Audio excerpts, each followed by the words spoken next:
Hey guys, this is Christian and this is the new ZimaBoard 2, or at least an early prototype that Zima sent me for testing. And guys, this thing is absolutely incredible. It's a massive improvement from the older but already great ZimaBoard version 1. It has a brand new and much faster Intel CPU, faster network interfaces and a faster PCI Express slot, all in this super tiny form factor with a completely redesigned case that has a bit of an Apple-like look. I absolutely love it. So let's take a closer look at this thing here.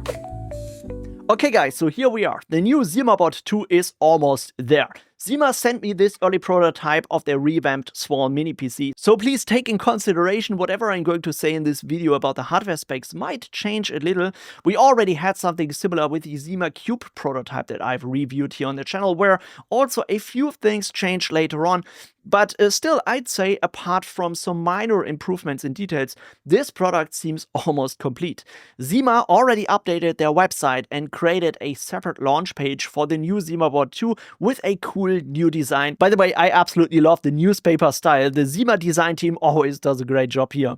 And yeah, what can I say about the new ZimaBoard 2? It's everything that we already loved about the first ZimaBoard. It's a tiny, super power-efficient mini PC with a dual network interface, 2 SATA ports on the front, and an open-ended X4 PCI Express slot, which is just perfect for tinkering or experimental projects that we love to do in a home lab. There are really so many possibilities for using this little device here, like building a small and efficient home server, maybe add 2 drives here at the front to build a small NAS with it, or run it with a firewall operating system, because you have 2 network interfaces here, one you can use to connect the public internet and your router, and the other one to connect your LAN. I've already done some of these projects in previous videos, and I've always been a huge fan of this concept. And with the new CPU they just put into this thing here and the faster interfaces, you have even more possibilities and use cases for all of your projects. But let's take a closer look at the hardware specs of this prototype they sent me for testing. So on the right side, you have the hardware specs of the ZimaBoard in the first version with the Intel Celeron processor N3450, which already was kind of a bit outdated at the time of release. So now they put a new and much faster CPU in this thing, the Intel N150 CPU. Of course, I've also done some benchmarks on this thing that I later want to show you, and we'll also talk about the power consumption, so don't worry about that. But yeah, you can already see where they're going with the new ZimaBoard 2.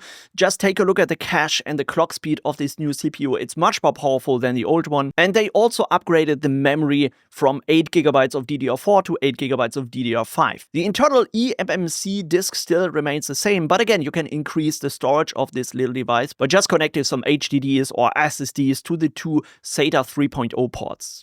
What I also think many people will love about this, they increased the speed of the network interfaces from 1 gigabit Ethernet to a dual 2.5 gigabit Ethernet interface, which is just incredible if you want to use this thing as a network gateway, router, or firewall. Of course, they also made some other minor improvements, for example, to the USB ports, which now support USB 3.1, and the open-ended PCI Express slot got a huge upgrade from PCI Express 2.0 to 3.0. So you can really use this thing in combination with an additional controller card or a graphics card. I think you get a really incredible package here with the new ZimaBoard 2. And by the way, Zima just started their new Kickstarter campaign for this project, so if you want to take part in this, check out the link in the description of this video.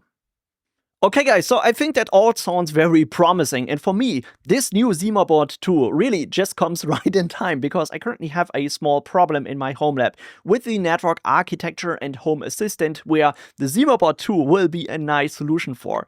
Just to quickly explain what's the problem here, if you've watched my last video about the home lab tour that I gave you, you know that I have separated my home lab into 2 network segments, the private LAN zone and the production home lab zone, where all of my servers are running. And the current issue that I have with this architecture is that when my home assistant container is running on a production server in the prod network, it does not have a direct connection to all the other devices located in my LAN zone, which particularly became a problem with the Apple HomeKit, because if you want to connect some Apple HomePods, these little Siri smart speakers with Home Assistant, you have to put them all in the same local network so they can find each other. Because the Apple HomeKit integration sends and receives some broadcast packets to the local network, which is usually not routed across different network segments. So I thought the best decision to come around that problem in my current setup is to just separate the Home Assistant deployment and put this on a new small home server that is located in the same private network as the Siri HomePods and all the other Wi-Fi devices,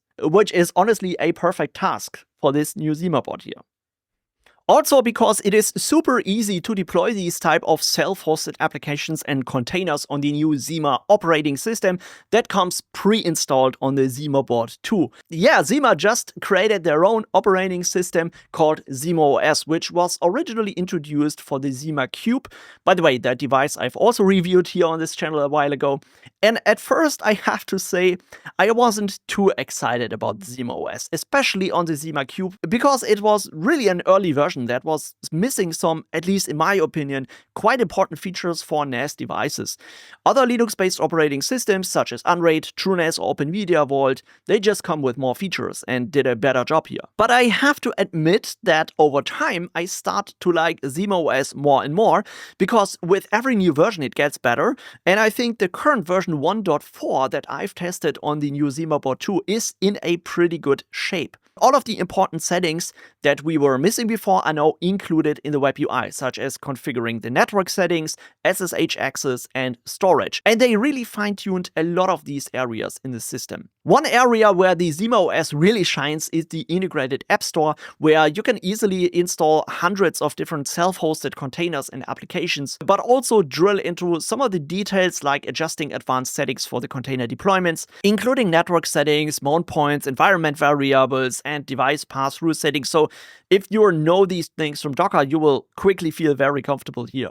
So I think a simple application server is a really great use case for a ZimaBoard 2, but you could also think about using it as a NAS device if you connect two hard drives to the SATA ports, because creating a redundant storage pool in ZimaOS is now also possible and very easy and straightforward. You could also use the integrated file manager to easily upload and share files across your home network, or you could use the pretty cool integrated feature PeerDrop.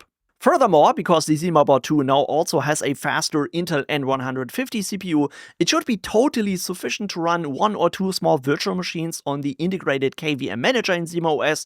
Of course, this still doesn't have all the features of a Proxmox or TrueNAS operating system, but as I said earlier, ZimaOS just continues to improve. In its current state, ZimaOS on the new ZimaBoard 2 is the first project where I'm personally using it as my main operating system, but of course, I'll keep you up to date about this project.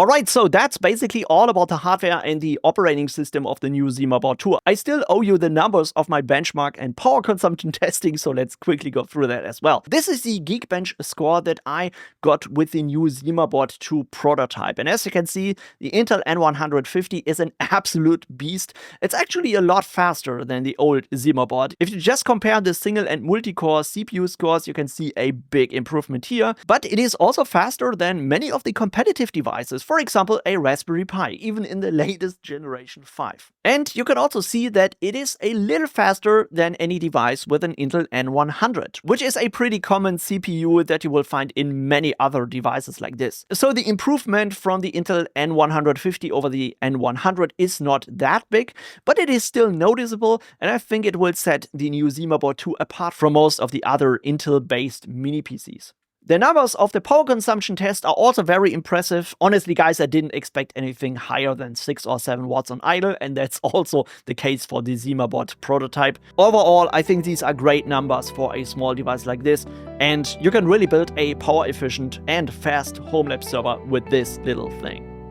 So guys, I can't wait for the final product to be released. Maybe I'll buy one or two others if I got some use cases in my home lab.